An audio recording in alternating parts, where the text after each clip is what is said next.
En la Roma antigua se distinguen tres periodos: la monarquía, que fue del año 753 al 510 a.C., la república, que fue del 510 al 27 a.C., y el imperio, que fue del 27 a.C. al 476 después de Cristo. Roma fue fundada en Lacio, a orillas del río Tíber y próximo al mar, el 21 de abril del 753 a.C.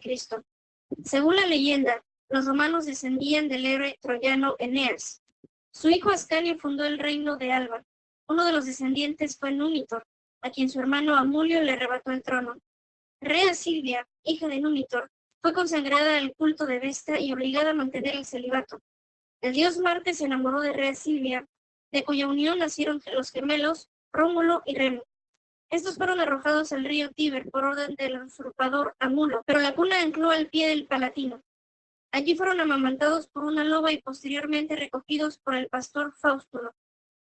Ya mayores, Rómulo y Remo descubrieron su origen noble y castigaron a Amulio. Enseguida restituyeron en el trono de Alba a su abuelo Númitor.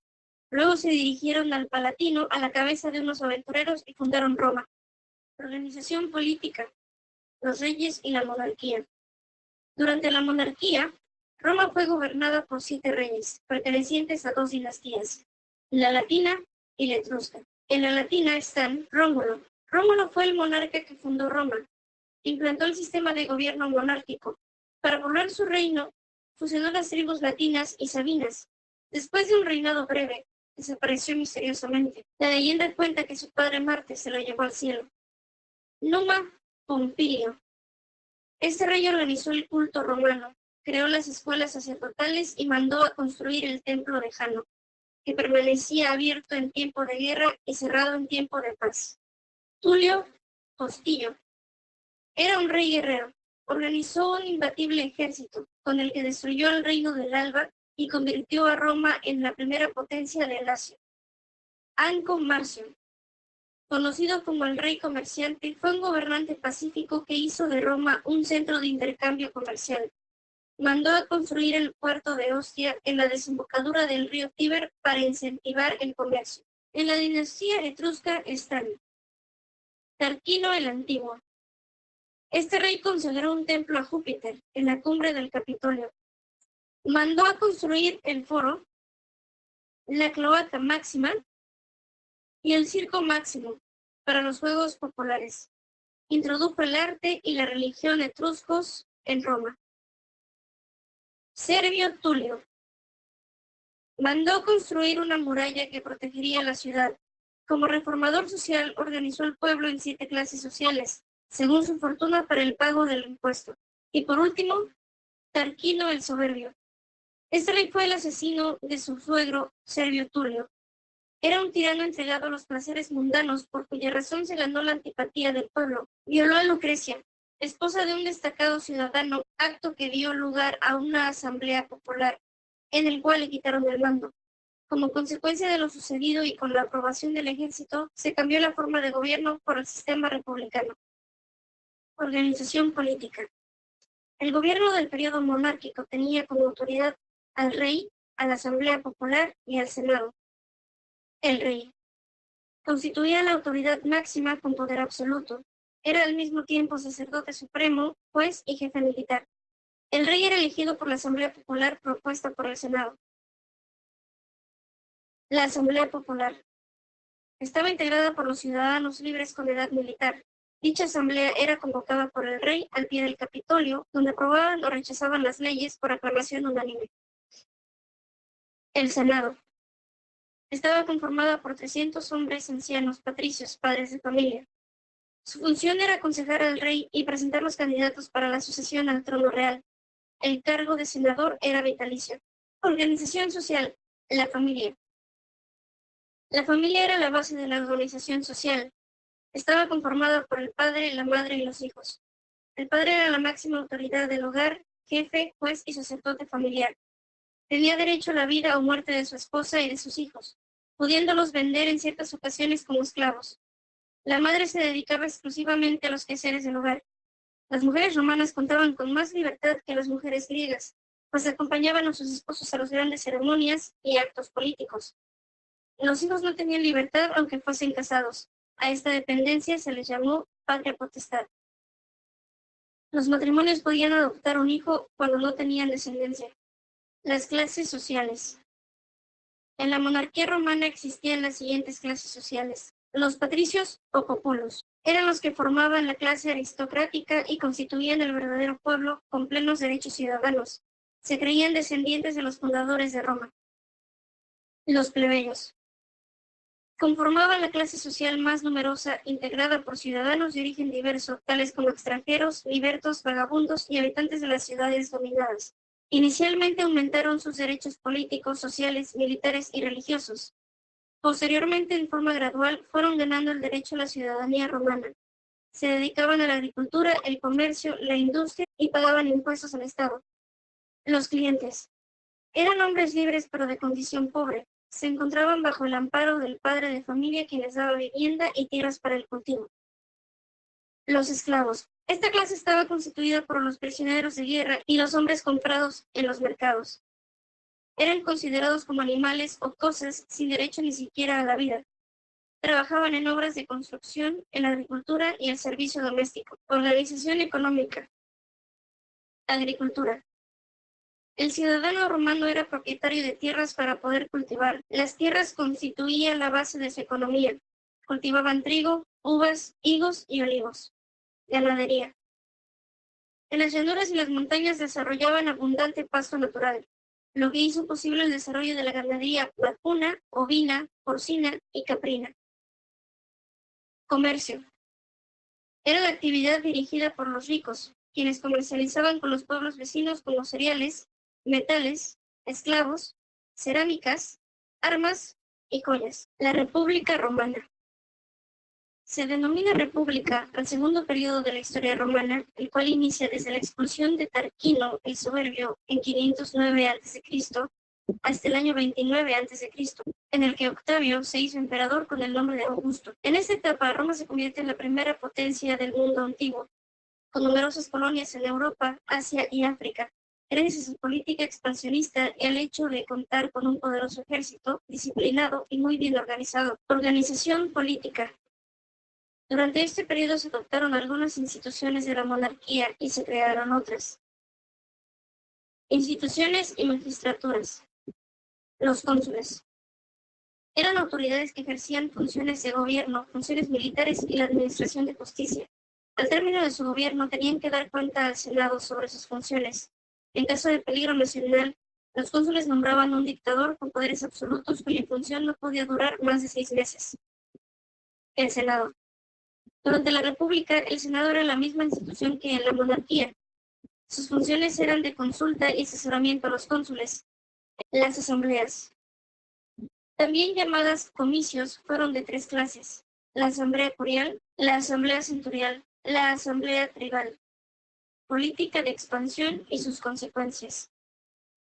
El ejército romano era la institución principal para la guerra y las conquistas. Lo integraban los ciudadanos comprendidos entre los 17 y 46 años. Ellos conformaban la Guardia Nacional. Con esta poderosa maquinaria no solo conquistó territorios, sino también supo imponer la autoridad romana. Una vez conquistada la península itálica y el Mediterráneo occidental, los romanos se lanzaron hacia el oriente. En Europa, sojuzgaron a Macedonia, Epiro y Grecia. El Mediterráneo era ya un mar interior dentro del Imperio de Roma. Por este motivo decían Mare Nostrum, que significa nuestro mar. Conquistas del Mediterráneo occidental. Dicha conquista empezó con la guerra de Cartago, llamado también Guerras Púnicas. Se llevó a cabo entre los años 264 y 146 a.C. Después de conquistar la península itálica, los romanos llevaron sus armas hasta la isla de Sicilia. Esto afectaba los intereses de los cartagineses, ubicados en el norte de África. Consecuencias de la expansión romana. Como consecuencia de las grandes conquistas, la vida en Roma y sus provincias cambiaron totalmente. Esto debido a la intercalación cultural de los pueblos que habían sometido, por la riqueza acumulada en la élite de la sociedad romana y por el poder y prestigio que había ganado en el ejército romano. Consecuencias económicas. Al lado de los patricios ricos, surgió una nueva clase llamada los caballeros. Aparecieron también las grandes sociedades financieras como los bancos de explotación minera y recaudación de impuestos. Intensificaron el mercado de esclavos por la existencia de numerosos prisioneros de guerra y por los contactos con los puertos de Oriente. La agricultura decayó enormemente por la competencia del trigo importado, que se vendía a un precio más bajo que el nacional, y por la despreocupación de los latifundistas. Las guerras civiles. El siglo I a.C. se caracterizó por las violentas crisis sociales, políticas y económicas. Después del fracaso de los hermanos Gracos, surgieron los caudillos victoriosos de las conquistas con ambiciones personales y de poder, que sacudieron durante 80 años la tranquilidad de Roma. A estos movimientos se les conoce con el nombre de guerras civiles. Los enfrentamientos se polarizaron entre Mario y Sila, los protagonistas del primer y segundo triunvirato. El primer triunvirato. Se llama triunvirato a la forma de gobierno que implantó Roma en los años 60 al 43 a.C., y estuvo integrado por 3 personas. A la muerte de Sila se constituyó el primer triunvirato, conformado por Pompeyo, Julio César y Craso, con el final de evitar las guerras civiles. No lo consiguieron, sino todo lo contrario, agitándolas más. Julio César Roma. Fue general y dictador romano, uno de los más grandes militares de la antigüedad. Recibió el mando de las Galías y sometió a toda Francia. Luego conquistó Bélgica, parte de Holanda, Alemania y Suiza. No llegó a Inglaterra, se vio obligado a regresar a Roma porque Pompeyo estaba armando un complot en el Senado. En el año 44 a.C. fue apuñalado por Marco Bruto, persona muy allegada a él. Segundo triunvirato. A la muerte de Julio César, después de 3 años de contiendas, formaron el segundo triunvirato, conformado por Antonio, Octavio y Lépido. Estos se repartieron el gobierno de la siguiente manera. A Lépido le tocó África, pero se retiró a la vida privada y abusando del alcohol. A Marco Antonio le correspondió el ser el gobernador de Oriente y Egipto. Aquí conoció a Cleopatra, donde se casó con ella. A Octavio, sobrino y heredero de Julio César, tomó el mando de Occidente, incluyendo España y el norte de África.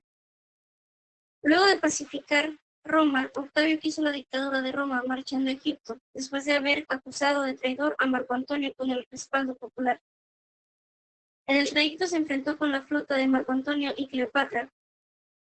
En las costas occidentales de Grecia, en el combate de Aquio, en el año 31 a.C., Marco Antonio, después de la derrota, fue abandonado por su ejército. Cleopatra intentó seducir a Octavio sin resultados. Cleopatra se suicidó haciéndose morder por una serpiente áspid. Ya dominado Egipto, Roma pasó a ser el imperio de mayor extensión en el mundo. Dadas esas condiciones, Octavio asumió todos los poderes del Estado con el nombre de Imperator.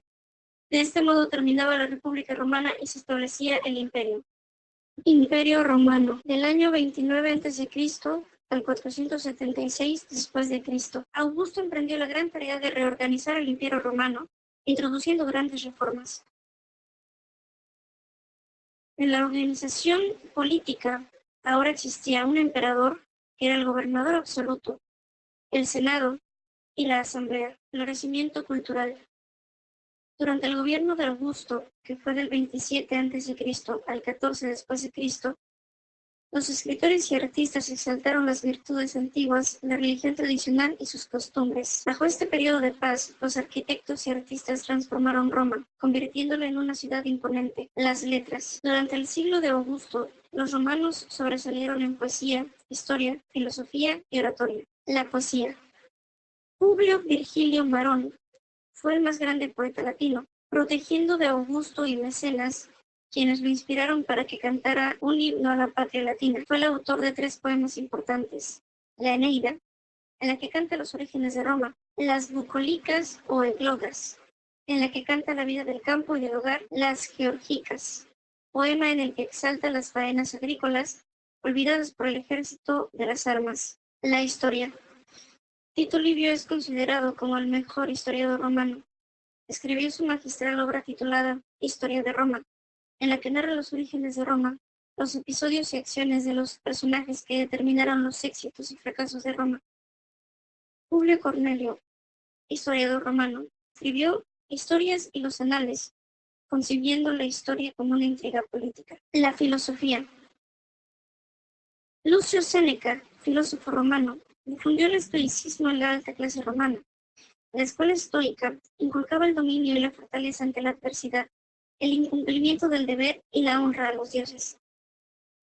Epicteto, filósofo, fue esclavo de Nerón. No escribió algún libro.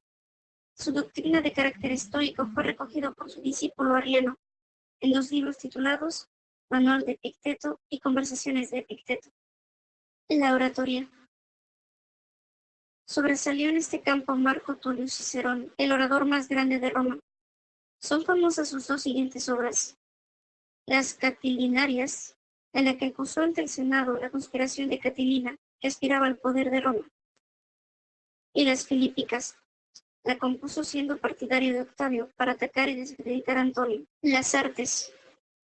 El arte romano recibió influencias decisivas, primero de los etruscos y posteriormente de Grecia. Sin embargo, hay aportes del ingenio romano y el sentido práctico que le imprimieron a sus obras. La arquitectura. Los romanos fueron grandes constructores, imitaron a los griegos en el empleo de columnas y capiteles. De los etruscos introdujeron el arco, la bóveda y la cúpula. Utilizaron materiales como la piedra, ladrillo y hormigón. Con estos elementos, los romanos construyeron edificios más elevados y armoniosos que los griegos. Distinguiéndose por su tamaño y utilidad pública, construyeron templos, anfiteatros, teatros, palacios, columnas conmemorativas, circos, foros, basílicas o locales donde se administraba justicia, las termas o locales de baño, puentes, acueductos, cloacas, tumbas, etc. La escultura. Los romanos iniciaron la escultura imitando a los griegos, pero fueron más realistas y con marcada preferencia por el retrato. Esculpieron muchos bustos y estatuas como las estatuas del emperador Augusto y la estatua de Marco Aurelio. La religión romana. Los romanos tuvieron una religión semejante a la de los griegos, caracterizada por ser politeístas y antropomórficos. Sus dioses eran muchos y representaban fenómenos naturales como también actividades humanas. Se les representaba con figuras humanas. Los sacerdotes celebraban el culto a los dioses en nombre de la ciudad. A cada dios se le destinó un templo con sacerdotes particulares.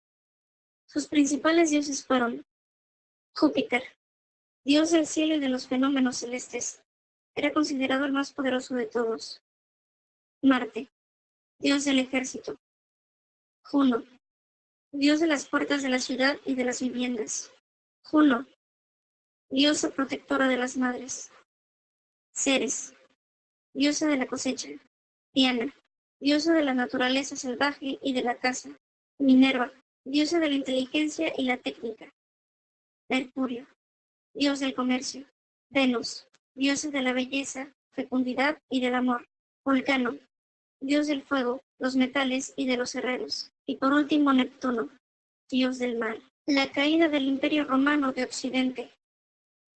Después de una serie de emperadores en Roma, asumió el poder Rómulo Augustulo, un niño de 10 años. De esta situación se aprovechó Odoacro, jefe bárbaro de los érulos, quien en el 476 d.C., a la cabeza de su tropa, invadió Italia y despuso al emperador. El Imperio Romano de Occidente llegaba a su fin. Solo continuó vigente el Imperio Romano de Oriente, con su capital en Constantinopla, cuya caída fue en manos de los turcos otomanos el martes 29 de mayo de 1453, de acuerdo con el calendario juliano. Fue un hecho histórico que, en la periodización clásica, y según algunos historiadores, marcó el fin de la Edad Media en Europa y el fin del último vestigio del Imperio Romano de Oriente. Trabajo hecho por Ronald Manuel Maurín Arámbula, matrícula 4800055358, octavo semestre, VM Campus Veracruz. Gracias.